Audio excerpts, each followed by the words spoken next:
بسم اللہ الرحمن الرحیم۔ السلام علیکم۔ یاد رکھیے، دل کی سختی بہت خطرناک ہے۔ قرآن نے کہا کچھ لوگوں کے دل پتھروں سے بھی زیادہ سخت ہو جاتے ہیں، ان سے خیر کی کوئی امید نہیں رہتی۔ انسان جب سنگ دل ہوتا ہے تو پتھروں سے بھی بڑھ کر شدید ہو جاتا ہے۔ ہمیں اپنے دلوں کا جائزہ لینے کی ضرورت ہے۔ تو کیا وہ جس کا دل اللہ نے اسلام کے لیے کھول دیا تو وہ اپنے رب کی طرف سے نور پر ہے، اور خرابی ہے ان کے لیے جن کے دل اللہ کے ذکر سے سخت ہو گئے، وہ کھلی گمراہی میں ہیں۔ قرآن۔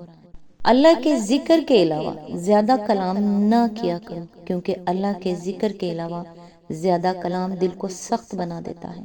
لوگوں میں سب سے زیادہ دور وہ شخص ہوتا ہے جس کا دل سخت ہو جائے۔ حدیث نبوی صلی اللہ علیہ وآلہ وسلم۔ اللہ تعالیٰ سے دعا ہے، اے رب کائنات، اے بلندیوں کے بادشاہ، اے راتوں کو دنوں میں بدلنے والے اللہ، اے پریشانیوں کو آسانیوں میں بدلنے والے، ہم پر رحمت نازل فرما، ہماری پریشانیوں کو آسانیوں میں بدل دے، ہمارے دل اور قدموں کو اپنی رضا میں رہنے والا بنا دے۔ آمین ثم آمین۔ آج انشاءاللہ سورہ صف کی آیت نمبر 6 کی تفسیر، جہاں سے پچھلی ویڈیو میں سلسلہ ٹوٹا تھا، آج انشاءاللہ وہیں سے شروع کرتے ہیں۔ اعوذ باللہ من الشیطان الرجیم، بسم اللہ الرحمن الرحیم۔ باب 97۔ برنباس لکھتا ہے کہ ایک موقع پر شاگردوں کے سامنے حضرت عیسیٰ علیہ السلام نے بتایا کہ میرے ہی شاگردوں میں سے ایک، جو بعد میں یہودا اسکروتی نکلا، مجھے 30 سکوں کے عوض دشمنوں کے ہاتھ بیچ دے گا۔ پھر فرمایا، اس کے بعد مجھے یقین ہے کہ جو مجھے بیچے گا وہی میرے نام سے مارا جائے گا، کیونکہ خدا مجھے زمین سے اوپر اٹھا لے گا اور اس غدار کی صورت ایسی بدل دے گا کہ ہر شخص یہ سمجھے گا کہ وہ میں ہی ہوں۔ تاہم جب وہ ایک بری موت مرے گا تو ایک مدت تک میری ہی تذلیل ہوتی رہے گی، مگر جب محمد صلی اللہ علیہ وآلہ وسلم خدا کا مقدس رسول آئے گا تو میری وہ بدنامی دور کر دی جائے گی، اور خدا یہ اس لیے کرے گا کہ میں نے اس مسیح کی صداقت کا اقرار کیا ہے۔ وہ مجھے اس کا یہ انعام دے گا کہ لوگ جان لیں گے کہ میں زندہ ہوں، اور اس ذلت کی موت سے میرا کوئی واسطہ نہیں ہے۔ باب 113۔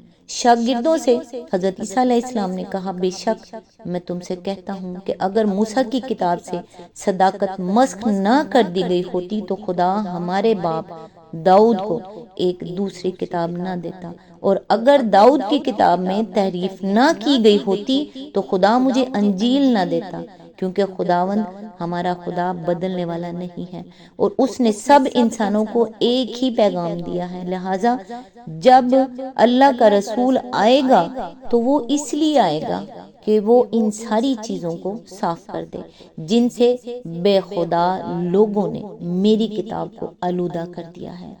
باب 124۔ ان صاف اور مفصل پیشن گوئیوں میں صرف 3 چیزیں ایسی ہیں جو بادی النظر میں نگاہ کو کھٹکتی ہیں۔ ایک یہ کہ ان میں اور انجیل برنباس کی متعدد دوسری عبارتوں میں حضرت عیسیٰ علیہ السلام نے اپنے مسیح ہونے کا انکار کیا ہے۔ دوسری یہ کہ صرف انہی عبارتوں میں نہیں بلکہ اس انجیل کے بہت سے مقامات پر رسول اللہ صلی اللہ علیہ وآلہ وسلم کا اصل عربی نام محمد لکھا گیا ہے، حالانکہ یہ انبیاء کی پیشن گوئیوں کا عام طریقہ نہیں ہے کہ بعد کی آنے والی کسی ہستی کا اصل نام لیا جائے۔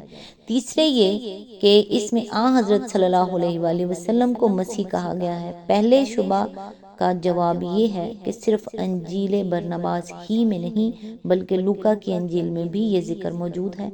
حضرت عیسیٰ علیہ السلام نے اپنے شاگردوں کو اس بات سے منع کیا تھا کہ وہ آپ کو مسیح کہیں۔ لوکا کے الفاظ یہ ہیں، اس نے ان سے کہا، لیکن تم مجھے کیا کہتے ہو؟ پیترس نے جواب میں کہا، خدا کا مسیح۔ اس نے ان کو تاکید کر کے حکم دیا کہ یہ کسی سے نہ کہنا۔ باب 9 آیت 22-21۔ غالباً اس کی وجہ یہ تھی کہ بنی اسرائیل جس مسیح کے منتظر تھے اس کے متعلق ان کا خیال یہ تھا کہ وہ تلوار کے زور سے دشمنان حق کو مغلوب کرے گا۔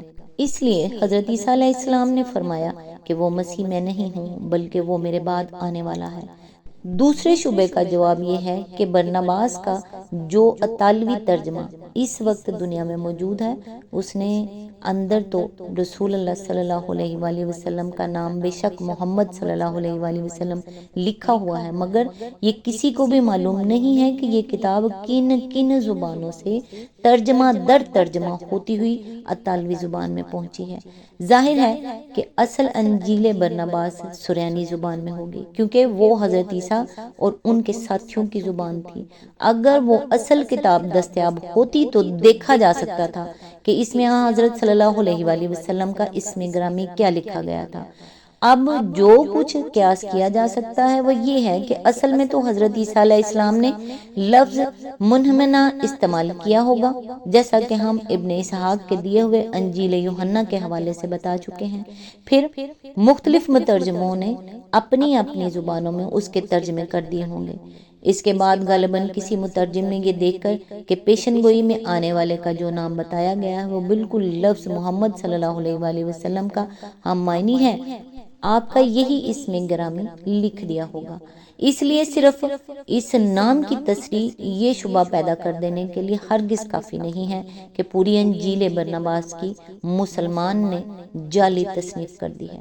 تیسرے شبے کا جواب یہ ہے کہ لفظ مسیح در حقیقت ایک اسرائیلی اصطلاح ہے جسے قرآن مجید میں مخصوص طور پر حضرت عیسیٰ علیہ السلام کے لیے صرف اس بنا پر استعمال کیا گیا ہے کہ یہودی ان کے مسیح ہونے کا انکار کرتے تھے، ورنہ یہ نہ قرآن کی اصطلاح ہے نہ قرآن میں کہیں اس کو اسرائیلی اصطلاح کے معنوں میں استعمال کیا گیا ہے۔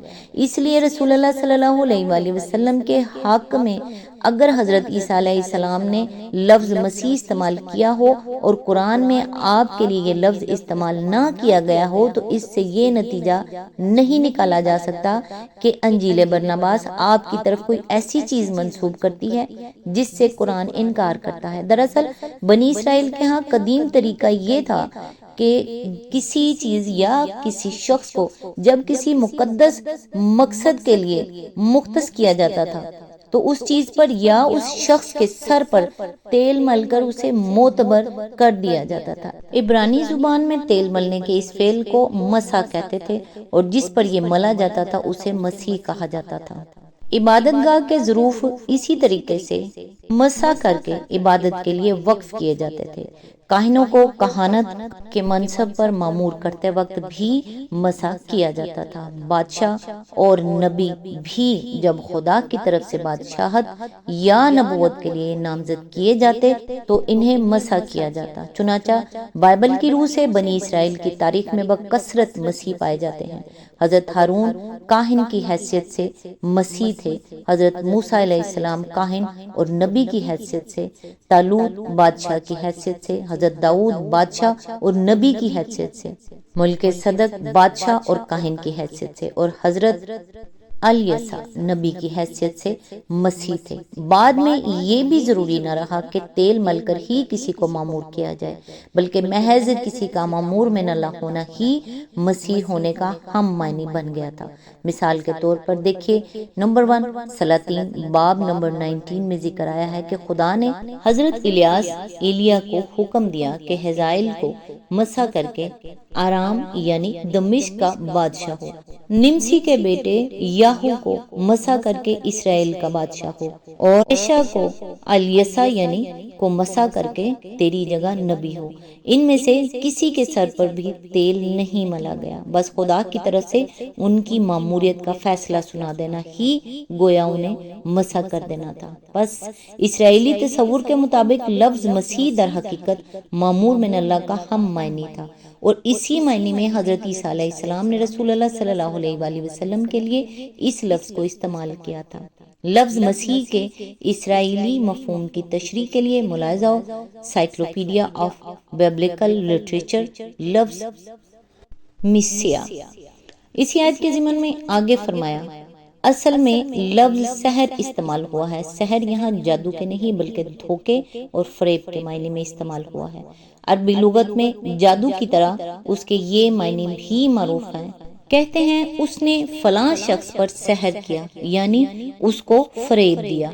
دل چھین لینے والی آنکھ کو عین سحرہ کہا جاتا ہے، یعنی سحر آنکھ جس زمین میں ہر طرف سراب ہی سراب نظر آئے، اس کو ارض سحرہ کہتے ہیں۔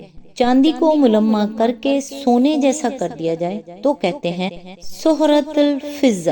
پس آیت کا مطلب یہ ہے کہ جب وہ نبی جس کے آنے کی بشارت حضرت عیسیٰ علیہ السلام نے دی تھی اپنے نبی ہونے کی بین نشانیوں کے ساتھ آ گیا، تو بنی اسرائیل اور امت عیسیٰ نے اس کے دعوی نبوت کو صریح فریب قرار دیا۔